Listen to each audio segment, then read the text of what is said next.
今天想要给大家分享的是蔓越莓曲奇，很多人都是从它开启自己的烘焙之路的。确实，这款曲奇不仅好吃，而且做起来毫无难度。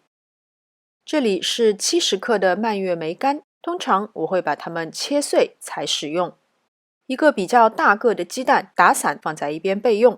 120克的黄油室温软化以后，先用电动打蛋器搅打几下，然后加入70克的糖粉，继续用电动打蛋器打发至黄油蓬松发白，然后分几次加入蛋液，每一次都要等到蛋液跟黄油彻底混合拌匀以后才加入下一次。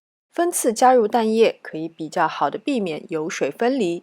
筛入240克的低筋面粉，用橡皮刮刀搅拌至没有干粉的状态，就加入切好的蔓越莓干，再次混合拌匀以后，我们的饼干面团就完成了。这个是做曲奇的 U 型模，先在里面垫上烘焙纸，然后放上适量的面团，整好型就放入冰箱冷藏3到4个小时。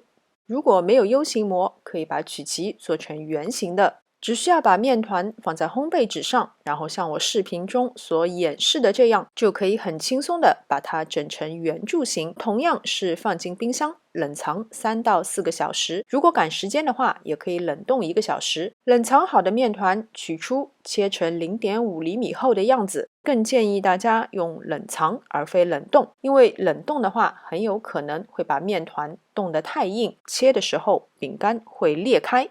预热好的烤箱中层170度烤18分钟，刚刚出炉的时候还是有点软的状态，彻底晾凉以后就是非常松脆的。是不是真的非常的简单？材料简单，做法也非常的简单，但却非常的好吃。好了，今天的视频就到这边，非常感谢大家的观看。喜欢我的视频，请记得点赞、分享和关注我的频道。我们下次再见。